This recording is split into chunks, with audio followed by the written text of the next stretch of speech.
Рождение – увлекательное и ни с чем не сравнимое событие, как у животных, так и у людей.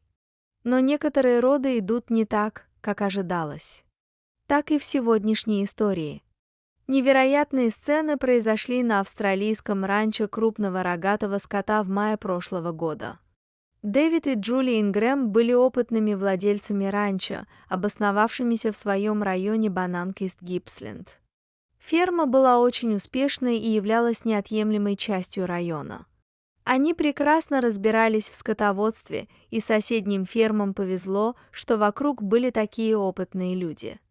Супруги в основном помогали с рождением нового скота. Их часто призывали помочь с родами других животных в Ист-Гипсленде. Год прошел очень хорошо с успешными родами по всему региону. Дэвиду и Джули особенно повезло, что они уже успешно родили 8 телят на собственной ферме. Когда Дэвид узнал, что еще одна породистая герефордская корова беременна, он был в восторге. Дэвид и Джули начали типичные приготовления к беременной корове. Они внимательно следили за ней, уделяя особое внимание ее самочувствию и здоровью. Вначале весь скот жил вместе в главном коровнике фермы, где жило несколько поколений коров. Однако через несколько дней Джули заметила, что ведет себя немного вяло, чем обычно. Она стала меньше есть и казалась нездоровой. Итак, корову вывели из большого сарая, чтобы она побыла в одиночестве и отдохнула, ожидая родов. Рядом с фермой был небольшой сарай, где они могли разместить беременную корову. Здесь корова могла спокойно подготовиться к рождению. Ей давали много пресной воды и еды, и она чувствовала себя комфортно на новом месте. Так что беременность началась благополучно. Но через несколько недель ситуация должна измениться. Корова начала есть большое количество корма каждый день. Она также значительно выросла с тех пор, как переехала в меньшую конюшню. Если бы пара была новичком в сельском хозяйстве, они могли бы запаниковать из-за быстрых изменений в их корове. К счастью, Дэвид и Джулия были очень опытны и сразу заподозрили, что может быть причиной ее необычного аппетита и увеличения веса. Учитывая ее рост и характер, Джули начала подозревать, что беременна двойней. Коровы нередко рожают близнецов. Однако это также не очень распространено. Вероятность такого события составляет около 2%. Но этот факт был далеко не необычным в этом рождении. То, что последовало дальше, не оставило равнодушными опытных фермеров. Но сначала они ничего не подозревали обо всем этом и занимались своими делами.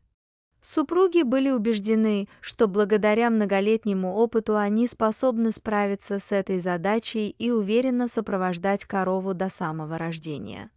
Прошло время, а живот коровы продолжал расти. Наконец пришло время родов.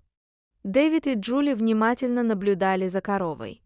Дэвид счел разумным начать искать признаки ранних родов на месяц раньше, потому что, если у коровы будут близнецы, велика вероятность того, что роды произойдут раньше. Близнецы часто рождаются на несколько недель раньше. Вскоре после того, как Дэвид и Джули начали так внимательно наблюдать за коровами, они увидели признаки того, что начались роды. Соседи, жившие за несколько ферм, смогли услышать события той роковой австралийской ночи. Роды были долгими и тяжелыми. Через некоторое время первый теленок был готов увидеть свет. Дэвид помог вывести животное руками в перчатках, а Джули сосредоточилась на том, чтобы сделать мать максимально комфортной. Супруги закричали от восторга, увидев здорового теленка, нежно держащегося в руках Дэвида. Джули взяла ребенка, чтобы помыть его, и предложила ему что-нибудь попить. Дэвид остался с матерью-коровой, немного почистил ее и похвалил ее за ее усилия до сих пор. Затем он приготовился к другому теленку. Джули вернулась через несколько минут, как раз в тот момент, когда Дэвид вслух задавался вопросом, не ошиблись ли они насчет близнецов. Может быть, это была просто тяжелая беременность, из-за которой ее аппетит повысился больше, чем обычно. Джули села рядом с Дэвидом, чтобы помочь ему с его рассуждениями, когда их прервал крик коровы. Как раз когда они думали, что их работа сделана, еще один ребенок, казалось, был готов войти в мир.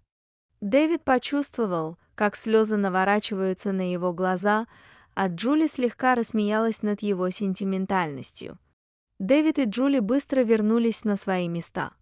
Дэвид сзади и Джули у коровьей головы. Через несколько минут нажатия родился еще один теленок. «Молодец!» — Джули похвалила корову. И Давид вынес младенца, чтобы корова увидела. Какой абсолютный успех! 2 здоровых малыша. Самец и самка благополучно родились в ту ночь. И мать выглядела так, будто полностью выздоравливала. Дэвид и Джули снова сели на траву, каждый держал по ребенку. Они думали, что их работа сделана, но вскоре их ждал удивительный сюрприз. В головокружительной тишине после рождения близнецов корова очень странным образом отталкивает своих малышей, когда они пытаются приблизиться к ней.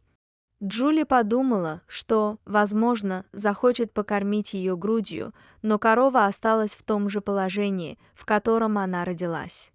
Похоже, она была в бедственном положении, что очень сбивало с толку, учитывая, как хорошо прошли роды. Давид отложил телят в сторону и подошел к матери, чтобы осмотреть их. То, что он тогда увидел, потрясло его до глубины души.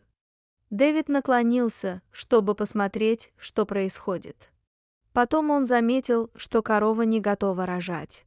Он кричал, чтобы привлечь внимание жены. Потом они приступили к работе. Мужчина быстро надел новые перчатки, а корова плакала и скулила от боли. Джули тоже подошла, чтобы поддержать и утешить корову. Совершенно потрясенная, пара устроила своей корове 3-е рождение. Дэвид и Джули обрадовались. У них тройняшки. Дэвид не мог не кричать «тройняшки» и предупредил всех соседей. Но на этом история не заканчивается. Удивительно, но корова еще не закончила рожать. Сквозь слезы эйфории и восклицания радости Дэвид и Джули помогли родить 4-го ребенка. Вероятность того, что корова родит тройню, составляет примерно 1 из 10 тысяч. Шансы родить четверню снова были значительно ниже. Дэвид и Джули с большим облегчением увидели, что их корова наконец-то погрузилась в мирный сон. После рождения 4-го ребенка мать должна полностью выздороветь, и за одну ночь фермерская семья выросла на 4 человек. Спасибо за просмотр, подписывайтесь на канал, где вы найдете еще много интересного, а также ставьте лайки и пишите комментарии, что думаете по поводу этой истории.